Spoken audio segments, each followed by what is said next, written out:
I am not going to exploit for political purposes my opponent's youth and inexperience. I could have been a contender. I could have been somebody. We have great fans. I want to thank them for being here. So it's a great night for Nebraska. The Nebraska Democratic Party is not going to have a sort of, burning bush moment where everything gets turned around in one election. That doesn't happen.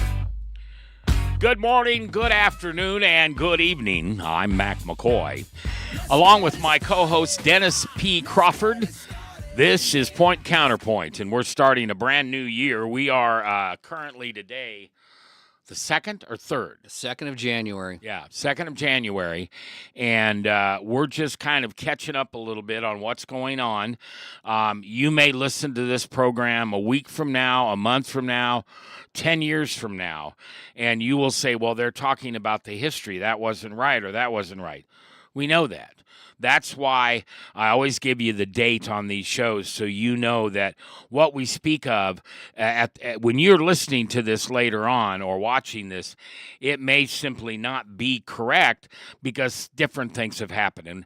And just so you know, I take no shows down. No means never. I've never taken a show down because of content. If I take a show down, it's because the audio gets messed up. And I'm the one running the cycle here. And I want to thank my friend and brother in Christ, Drew, we like to call him Garth, for doing all the dirty work that this show needs to have done, like getting it on different sites and things like that. So we appreciate Drew. We appreciate those folks. All right. The legacy of Jimmy Carter. Jimmy Carter was a good to average president, a great ex-president, and overall a great American. Let's talk about his presidency. Here's the positive aspects of his presidency. They're mostly in the area of foreign policy. The Camp David Accords of 1978, peace was made between Israel and Egypt. And before that treaty, there was like 4 all-out wars in the Middle East between the Egyptians, the Israelis, the Syrians, and the Jordanians. The Egyptians had the biggest army in the area, and with the Egyptian army off the table, no all-out war has occurred since 78. That is held, a significant accomplishment. The other one would be the SALT II arms control agreement with the Soviet Union. Oh, yeah. It was negotiated by the Ford and Carter administrations, and it was signed in 79, but it was never ratified by the Senate because of the Soviet invasion of Afghanistan.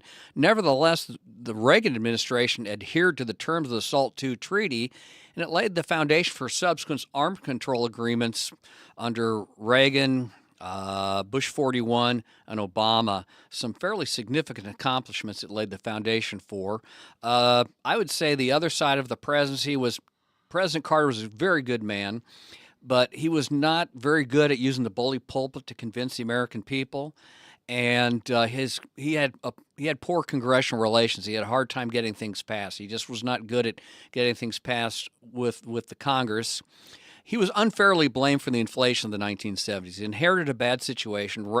Nixon had imposed wage and price controls during his presidency to make the economy look good when he ran for re-election in 72. Well, wage and price controls always fail. Jerry Ford, great president, great American, had to lift the wage and price control. So inflation took off in 74, and then you had 2 big oil shocks from the Middle East in the 70s. So Carter got blamed for the inflation, but it was not his fault. Well, and that was the period that a lot of people refer to as the farm crisis era. Right. I was just getting started in business, and I am embarrassed to say this. My interest rate on a loan of about $500,000 was 23%. Yeah, here's what happened. In 79, he appointed Paul Volcker to be the chair of the Federal Reserve. Yep, I remember that. And Volcker raised interest rates sky high to take out the inflation. Volcker was successful. By 82, inflation was down to maybe 3 or 4%, but the country paid a high price for getting inflation down. You know, it caused the farm crisis, the high interest rates, and it caused a deep recession in 81, 82. So, does Reagan get credit for pulling us out of there? I would say here's how I would give credit to Reagan. His economic policies, it was massive stimulus to the economy. The 81 tax cuts we discussed earlier, a lot went to the middle class, and so they're much more successful than the subsequent Republican tax cuts. He didn't go too heavy on the tax cuts for the rich. And the defense buildup was also a major stimulator of the economy, and it created a lot of jobs, high-paying jobs in the defense industry. So, I mean, yeah, Reagan gets partial credit, but you got to realize the 81 tax cuts and the defense buildup did pass with some Democratic votes. So the Democrats deserve an assist as well for that. All right, so it's the 2nd of December, and the next time you and I talk, you'll be on your cell phone in Mexico on vacation. That's right. I'm going to be in Mexico for about 2 months, enjoying some warm, sunny weather and exploring and studying Mexican history. Well, and you didn't say one of the things you said to me. You worked all your life, and you promised your good wife that after you retired, you guys were going to do some traveling. That's right. I promised her we would go to warm places during the winter. Yeah. She does not like the cold and the gloomy weather. It doesn't really bother or faze me, but some people it does, and I understand that. And I don't know what the term is, but there are people out there that during the winter get depressed. And so they think it's this lack of this vitamin that comes from the sun. So you can buy certain lights. I know people that have those that will help that mood. One of the people that it helps, I know very well, and they're not fake people, but boy, with that light, they feel good during the winter. Yeah, I know several people with that situation, and I think it helps my wife to have the real thing in Mexico during the winter. Well, and later last year, because you just retired, you also took her to Europe. That's right. We've traveled a lot for many, many years. We've been to 6 out of 7 continents. Antarctica's the only exception. Well, aren't we going to have that as a American state pretty soon if Trump says what he says? What, Mexico or Antarctica? Antarctica. He's talking about Greenland.